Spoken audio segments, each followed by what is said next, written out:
Go ahead, Larry. What's up? Hey, Mike. It's Larry. Just wanted to say a great interview with Mr. Messier. Mm-hmm. And I don't know if you remember, but back in '94, you were taking a flight from Chicago to Vancouver, and I had the pleasure of sitting next to you on that flight. I do not remember. Was Dog, was Dog with us or no? No, Dog wasn't with you. We spoke briefly. I let you sleep because you definitely looked like you could need to sleep. Dog took 3 trips. Dog took 3 trips to Vancouver. I took 2, and had to go back. And we were doing Knicks, and the reason I took 2 versus 3 is Dog went for the first 2 games of the Rangers series with Vancouver, and I stayed with the Knicks for games 6 and 7 of Indiana series. And Dog was in Vancouver, I was with the Rangers, I was with the Knicks, he was with the Rangers. And then when the Rangers lost 5, then I went out there,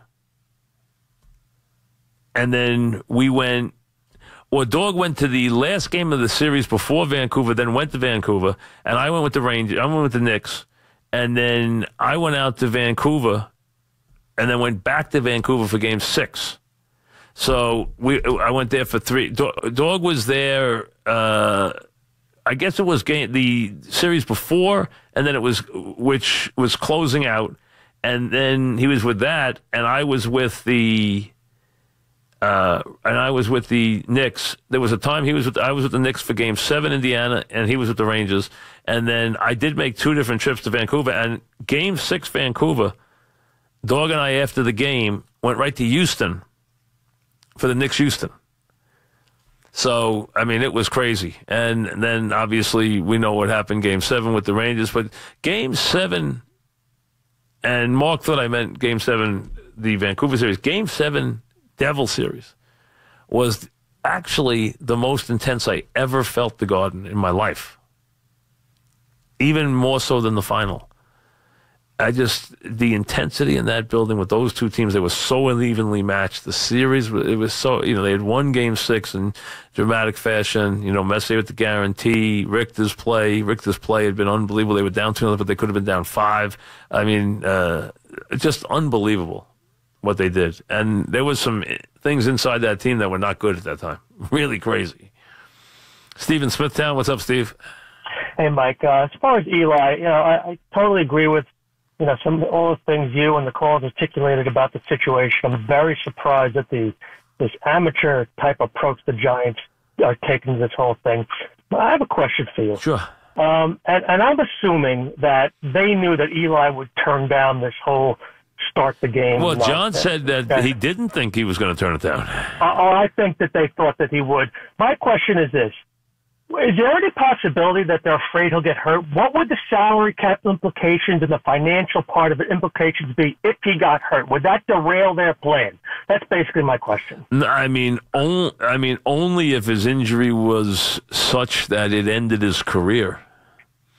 Otherwise, as long as he was ready to play next year, it wouldn't make any difference. It would have to be an injury that carried over into next season. What if it did? What if he if it was an injury that carried into next year, yes, because he is on the contract for next year. So yes, they would be liable for the contract for next year. So that would be true, but it would have to be that kind of debilitating injury, though. It would have to be an injury that actually carried from this year to next year. So it would have to be an extremely severe injury. Because even if he had a regular injury, shoulder, knee, he'd be ready to play by next year. It would have to be one that would actually mitigate against him playing again next year.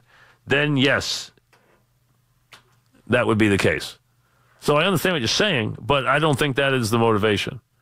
Jeff in Huntington, what's up? Thinking about a guy getting hurt, he's played 210 games in a row. I mean, that's the thing. What's up, Jeff? Yeah, hi, hey, Mike. I've been a Giant fan since the early 1960s. I'm 67 years old, so right. I've seen a lot in my time, right. But I've never seen anything as rude and as upsetting as what just happened in the last 24 hours. And, there was one point about 10 years ago where I felt that there was a real stable infrastructure in the front office and of the Giants, and that was when Ernie Accorsi was the general manager. And, the fact that, he put everything on the table to get Eli here. It was a bold gamble, but it was a gamble that he felt was going to work itself out, and obviously it did. And I'm just wondering, has your producers reached out to Ernie Accorsi, or just to find out what his thoughts are on this? He doesn't want to talk about it. I know that for a fact. He's stayed very quiet. He has been very quiet. He doesn't like to comment on the Giants. He's been extremely quiet about everything. Now, he might comment off the record, but on the record, he does not do a lot. I mean, that's been his way since he left. It really has. And, the interesting thing is, the one thing about Ernie was he did not want Tom to coach under any circumstances, this team. He really didn't. He was not a Tom Coughlin guy. And, if Tiki hadn't had a Saturday night game against the Redskins where he exploded, Tom would have been let go.